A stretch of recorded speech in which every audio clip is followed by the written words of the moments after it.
पावसाबाबतची मोठी breaking news समोर आली असून पुढील 3 तासांमध्ये महाराष्ट्रातील 13 जिल्ह्यांमध्ये पाऊस जोरदार बरसणार आहे। दरवर्षी मान्सून केरळ मार्गे हळूहळू महाराष्ट्रात प्रवेश करतो आणि हाच निसर्गाचा नियम आहे। पण यावेळी मान्सूनने केरळला हुलकावणी दिली असून अरबी समुद्रातील ट्विन सायक्लोन म्हणजेच दुहेरी चक्रीवादळाचा महाभयंकर शक्तीने मान्सूनच्या ढगांना थेट मुंबईच्या दिशेने ओढून आणला आहे। मान्सून आता मुंबई मार्गे महाराष्ट्रात प्रवेश करणार आहे। पुढील 3 तासांमध्ये हवामान खात्याने रेड अलर्ट जारी केला असून आज मध्यरात्री या जिल्ह्यांमध्ये पाणीच पाणी होणार आहे। 80 किलो वजनाचा पालापाचोळा हवेत उडवेल इतक्या वेगाने वारे वाहणार आहेत। हा पाऊस नाही तर थेट ढगफुटी सदृश्य पावसाचा महाप्रलय येणार आहे। विज्ञानाच्या भाषेमध्ये याला ट्विन सायक्लोन म्हणजेच दुहेरी चक्रीवादळ म्हटलं गेलं आहे। भारताच्या डाव्या बाजूला अरबी समुद्र आहे आणि उजव्या बाजूला बंगालचा उपसागर आहे। पुढील 3 तासांमध्ये या दोन्ही समुद्रांमध्ये एकाच वेळी एक प्रचंड शक्तिशाली कमी दाबाचे पट्टे निर्माण होतील।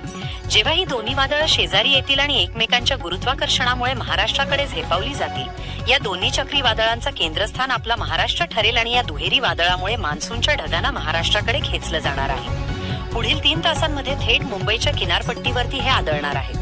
परिस्थिती 10 पटीने गंभीर होणार आहे, कारण तापमान 40 अंश पारा गाठला होता।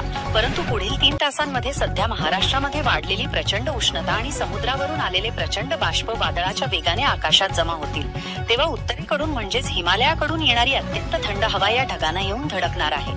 जेव्हा उष्ण आणि थंड हवा एकत्र येणार तेव्हा आकाशात भयानक युद्ध सुरू होईल। यालाच हवामान भाषेमध्ये सुपर थंडरस्टॉर्म म्हणतात। त्यामुळे केवळ पाऊसच पडणार नाही तर प्रचंड क्षमतेच्या विजा देखील कोसळतील। मोठ्या आकारांच्या गारांचा मारा देखील होणार आहे। हवामान खात्याने म्हणूनच 13 जिल्ह्यांमध्ये रेड अलर्ट जारी केला आहे। या दुहेरी संकटाच्या पार्श्वभूमीवरती महाराष्ट्रातील तमाम शेतकरी बांधवांसाठी इशारा देण्यात आला आहे। शेतीमध्ये अनेकांची कामे सुरू आहेत, कुणाची मशागत चालू आहे तर कोणी पेरणीची तयारी करत आहे आणि याच वेळी निसर्गाने आपला खेळ बदलला आहे। त्यामुळे पारंपरिक तारखांवरती अवलंबून न राहता हवामान खात्याने दिलेल्या नवीन तारखा जाणून घ्या। शेतीची कामे जाणून घेऊनच करा, कारण नागरिकांनो आज मध्यरात्री महाराष्ट्रातील 13 जिल्ह्यांमध्ये पाणीच पाणी होणार आहे। भारताच्या दोन्ही बाजूने म्हणजेच अरबी समुद्र आणि बंगालचा उपसागर या दोन महाकाय स्रोतातून निर्माण झालेलं ट्विन सायक्लोन महाराष्ट्राला एका भयंकर चक्रव्यूहामध्ये अडकवत आहे। हवामान खात्याने सांगितलंय की पुढील 3 तासात मुंबईवरून निघणारे हे वादळ 13 जिल्ह्यांना येऊन धडकणार आहे। सामान्यतः मान्सून हा नैऋत्य मोसमी वाऱ्यांच्या रूपाने येत असते, परंतु हा मान्सून केरळ किनारपट्टीला धडकण्याऐवजी थेट मुंबईच्या मार्गे आला आहे। ट्विन सायक्लोनच्या गुरुत्वाकर्षणामुळे हवेचा दाब बदलला आणि अरबी समुद्राच्या मध्यभागी हवेचा प्रचंड कमी दाबाचा पट्टा तयार झाला। त्याने केरळमध्ये जाणाऱ्या संपूर्ण मान्सूनच्या ढगांचा मार्ग बदलून मान्सूनला केरळ बायपास करून थेट मुंबईच्या किनारपट्टीवरून महाराष्ट्रामध्ये आणले। समुद्राच्या पृष्ठभागाचे तापमान हे 28 डिग्रीच्या वर गेल्यामुळेच या वादळाला अफाट ऊर्जा मिळाली।